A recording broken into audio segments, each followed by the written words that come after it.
Hallo ihr Lieben und ein herzliches Moin aus Blavant. Wie ihr seht, das Wetter ist nicht so toll im Moment. Eigentlich hatte ich diese Aufnahme schon vor, weiß nicht, habe ich gestern oder vorgestern für euch vorbereitet und das war bei strahlendem Sonnenschein und blauem Himmel. Das sah alles toll aus. Nur leider war die Datei defekt in irgendeiner Form und ich konnte das nicht verwenden. Ja, schade, Schokolade. Machen wir also heute nochmal bei Regen die Anfahrt zum Haus. Wir fahren jetzt gerade in den Ort rein, sind schon am Ortsanfang und hier beginnt jetzt die Einkaufsstraße und gleich hier vorne rechts biegen wir ab zu dem Haus, was wir uns heute gemeinsam anschauen wollen. Wir lassen hier erstmal den Tesla raus und dann fahren wir da rein. So.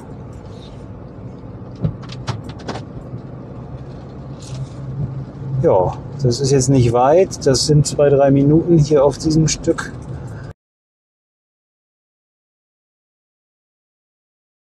Hier auf der linken Seite das Haus da. Da haben wir letztes Mal, was heißt letztes Mal, da haben wir letztens auch gefilmt. Das war diese Zeitkapsel. Ich weiß nicht, vielleicht habt ihr es gesehen. Ansonsten, wenn nicht, dann verlinke ich euch das Video nochmal. Sehr interessant auf jeden Fall. Nicht für jedermann, aber eine tolle Sache. So. Hier geht es zu den Häusern 8 bis 16 und da wir zur Nummer 12 wollen, ist das richtig für uns. Jetzt piept es gleich einmal hier, weil die Büsche im Weg sind. Nicht erschrecken. Ja, so.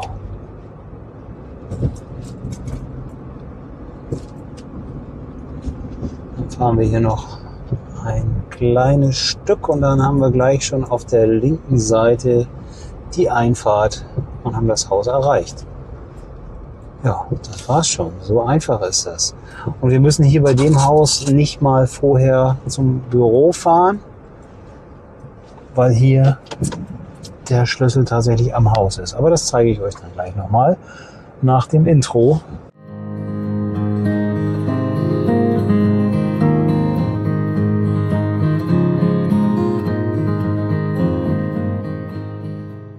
Nachdem ihr jetzt gesehen habt, wie wir hierher kommen, zeige ich euch einmal den Außenbereich des Hauses. Wir gehen mal eben rum. Damit fangen wir hier in der Einfahrt an. PKW-Stellplatz habt ihr einen. Man könnte hier notfalls noch einen PKW auf den Grünstreifen stellen. Je nachdem, wie das Wetter ist und wie matschig die Wiese ist, sollte das auch gehen. Das Haus ist aber ohnehin nur für 4 Personen. Also ein PKW müsste eigentlich reichen. Dann haben wir hier die Eingangstür. Und für die brauchen wir einen Schlüssel. Den Schlüssel müssen wir in dem Fall hier nicht beim Büro abholen, sondern da gehen wir einmal ein Stück weiter und links vom Eingang findet ihr hier einen Schlüsseltresor. Nicht der rechte, sondern der linke ist im Moment der aktive.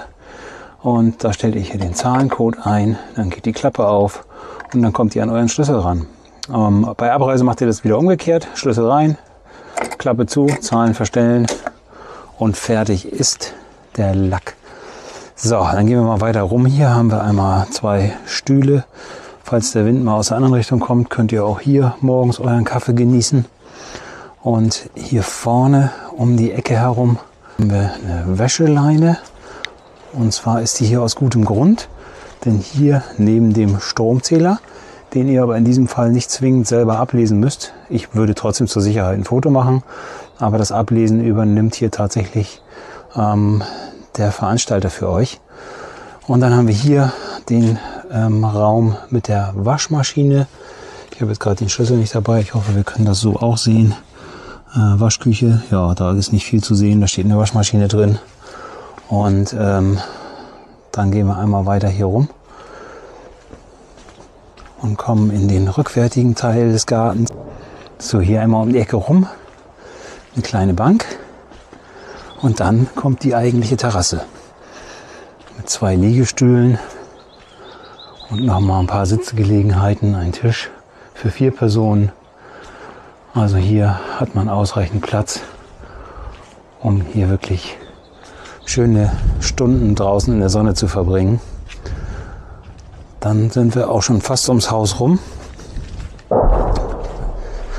Nicht erschrecken, das Manöver der dänischen Armee hält jetzt schon ein paar Tage an und die scheinen diesmal die großen Geschosse auszuprobieren. Also wenn es ab und zu mal rumst im Hintergrund, nichts Ernstes, nur Übung. Okay, dann gehen wir mal rein. Wenn ihr also erfolgreich den Schlüssel aus dem Tresor geholt habt und durch diese Tür reingekommen seid, dann steht ihr erstmal in diesem Vorraum. Und der Vorraum ist nicht nur ein Flur, sondern wirklich ein Vorraum mit einer Tür zum Wohnbereich. Das ist ganz angenehm, weil dann hat man nicht immer gleich so einen Schwall kalter Luft, falls es denn draußen kalt ist, im Wohnbereich, sondern man kann erstmal hier reinkommen, seine Jacken aufhängen, sich hinsetzen, die Schuhe ausziehen, Hausschuhe anziehen und erst dann die Tür zum Wohnbereich aufmachen. Das finde ich eine ganz praktische Sache.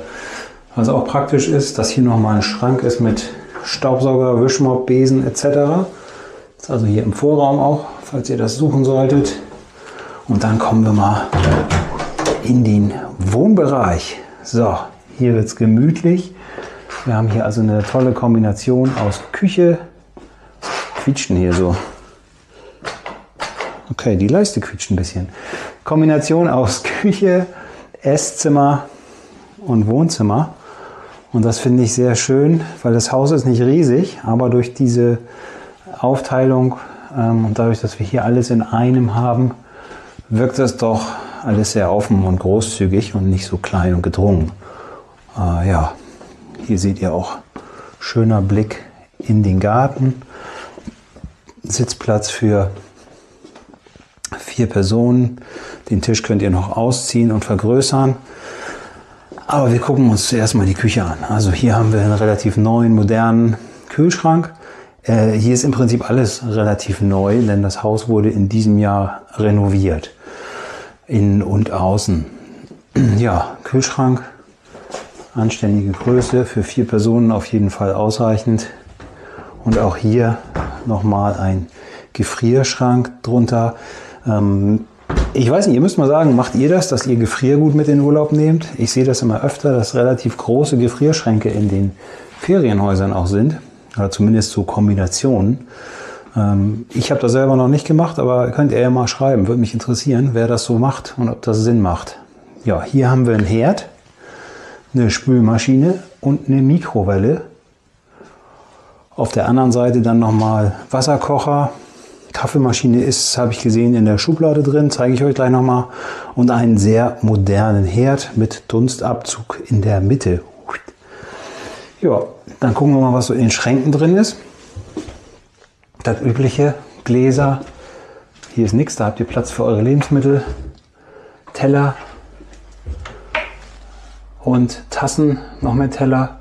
Was hier nicht viel vorhanden ist, ist nur eine Müslischale, habe ich gesehen, also nicht für 4 Personen. Wenn ihr also alle gerne Müsli esst, müsst ihr euch da vielleicht noch mal selber versorgen. Dann haben wir hier Auflaufformen, Schüsseln, Bretter. Hier ist die besagte Kaffeemaschine, Brötchenkörbe, alles, was man braucht. Eine Reibe haben wir da auch noch mal. Unter dem Herd haben wir dann Töpfe und Pfannen und einen Toaster, einen dänischen. Ich finde die eigentlich ganz praktisch, aber ich habe noch nicht so ganz nachvollzogen, warum man das so macht, dass man die Toasts nur von einer Seite toastet. Weil wenn man das von beiden Seiten haben möchte, dauert es doppelt so lange. Vielleicht weiß auch da der eine oder andere von euch, warum das so ist. Ob die Dänen ihr Toast nur von einer Seite toasten. Wer es weiß, schreibt es in die Kommentare. Hier Besteck, Messer, Auffülllöffel, Nudelholz, alles da. Hier ist nochmal eine leere Schublade, falls ihr noch ein bisschen was unterbringen müsst. Ich finde es immer ganz schön, wenn man nicht alles, was man mitbringt an Lebensmitteln, auf der Arbeitsfläche verteilt. Dann ist immer gleich so voll. Deswegen ist es ganz praktisch, wenn noch eine Schublade frei ist. Unter dem Herd haben wir wieder wie immer einen Mülleimer und ein paar Putzutensilien. Ja, wie eine Spülmaschine aussieht von innen, wisst ihr. Und bei dem Herd glaube ich auch. Ja, das war's hier aus der Küche. So, Essbereich hatten wir eben schon. Da oben an der Wand über dem Essbereich ist die Heizung. Oh, draußen regnet es jetzt. Gut, dass wir drin sind. Naja, okay. Heizung, das ist wieder so eine Kombination aus Klimaanlage und Wärmepumpe. Die Fernbedienung ist hier. Da könnt ihr die Temperatur regeln. Sofa, ausreichend Platz für 3 bis 4 Personen auf jeden Fall. Ein in die Wand eingelassener Kamin. Dort in der Ecke nochmal Platz für Holzvorräte. Und tatsächlich mal ein relativ großer Fernseher. Ah ja, dann gehen wir mal weiter in den Schlaftrakt. So Freunde, ich muss euch mal ganz kurz unterbrechen hier. Wenn euch das bis hierhin gefallen hat und ihr möchtet vielleicht mehr solche Videos sehen oder vielleicht ist das Haus, was ihr gerne gesehen hättet, mal in einem solchen Video noch nicht dabei, dann könnt ihr mir wirklich helfen, indem ihr einmal natürlich ein Like da lasst und vielleicht sogar den Kanal abonniert. Denn je mehr Leute hier abonniert sind und den Content mögen, desto größer sind die Chancen für mich, dass ich in Zukunft noch viel mehr von diesen Videos machen kann. Denn mir macht das tierisch viel Spaß und ja, würde mich freuen, euch bald hier mal am Strand zu sehen. Alles klar, weiter mit dem Video. Hier haben wir gleich auf der rechten Seite das erste Schlafzimmer. Eine Person kann hier schlafen und die Klamotten unterbringen in diesem typisch dänischen Ferienhausschrank. Eine Stange mit ein paar Bügeln und ein paar Regale. Oh, und kein Softclose wie in der Küche, also hier vorsichtig, sonst wird es laut. Ja, das ist schon alles hier im ersten Schlafzimmer. Das zweite sieht eigentlich fast genauso aus. Zwillingsgeschwister. Ja. Da haben wir dann auch noch mal wieder so einen Schrank. Der sieht auch von innen genauso aus, nur dass da noch ein paar Spielzeuge drin sind. Und dann, oha, ein Kaktus auf der Fensterbank am Bett. Das ist aber auch abenteuerlich, wenn man da aber ein bisschen wild träumt und um sich schlägt. Autsch. Hier sind übrigens ganz schöne, leicht zu bedienende Rollos. Aber auch da denke ich mal, wenn man hier so ein bisschen, oh, ob sich da schon mal der ein oder andere gepiekt hat, könnte sein. Ja, dann haben wir noch das Elternschlafzimmer, den Master Bedroom, wie auch immer ihr das hier nennen möchtet, aber es sieht sehr gemütlich aus. Wir haben hier rechts und links vom Bett nochmal so Nachttischlampen, die man selbstverständlich separat an- und ausschalten kann. Und ja, auch hier wieder die süßen kleinen Möwen. Hallo. Schränke in die Wand eingelassen. Finde ich auch immer sehr schön. Mal gucken. Regale. Und nochmal eine Kleiderstange mit Bügeln. Und das Ganze nochmal hier in zweifacher Ausführung. Also da könnt ihr wirklich einiges an Klamotten unterbringen. Also könnt ihr hier auch mal für 2 Wochen buchen im Sommer oder 3. Platz für Klamotten ist da. Und ich finde auch, dass dieses Haus, obwohl es jetzt von der Quadratmeterzahl her gar nicht so riesig ist, macht das trotzdem viel her. Also das wirkt alles sehr offen und großzügig. So, jetzt geht's nochmal ins Bad. Badezimmer und Sauna haben wir hier. Auch im Bad sieht man, wie im Rest des Hauses, dass es vor kurzem renoviert wurde. Alles ein bisschen moderner gestaltet. Wir haben hier ein bisschen Platz noch im Waschbecken-Unterschrank. Und dann hier nochmal gegenüber vom Waschbecken massig Platz. Also wenn ihr da eure Parfümauswahl mitnehmen wollt, verschiedene Cremes, Tagescremes, Nachtcremes. Also hier kann man wirklich für 4 Personen, glaube ich, ausreichend unterbringen. Ja, eine Toilette kennt ihr alle. Und dann haben wir hier in der Ecke nochmal versteckt die Dusche. Auch eine schöne neue Dusche mit Regendusche und normalem Duschkopf. Und dann direkt daneben die Sauna. Mit ausreichend Platz für 4 Personen. Angenehmer ist es, denke ich mal, wenn man zu zweit eher drin ist. Und ja, Ja, gibt es auch nicht viel zu sagen, ne? Eine Sauna halt. Und das Gute ist aber, der Weg von der Sauna zur Dusche ist nicht so weit. Okay, Freunde, ich glaube, wir haben es in diesem Haus. Ich denke, wir haben uns alles angeschaut. Falls ich irgendwas vergessen habe, wie immer, gerne in den Kommentaren fragen oder einfach den Link unter dem Video anklicken einmal, damit ihr euch dann dort beim Anbieter nochmal ganz in Ruhe die Daten alle durchlesen könnt zu diesem Haus. Oh, hat mich gefreut. Ich finde, es ist ein sehr schön gemütliches, gut gelegenes Ferienhaus. Wir sind nicht weit vom Zentrum entfernt.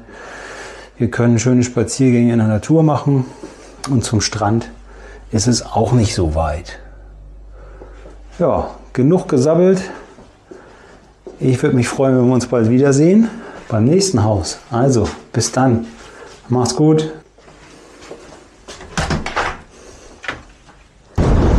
Ja, ihr Lieben, das war's mit diesem Haus. Ich hoffe, es hat euch ein bisschen geholfen. Vielleicht kann das ja schon eine Entscheidung herbeiführen.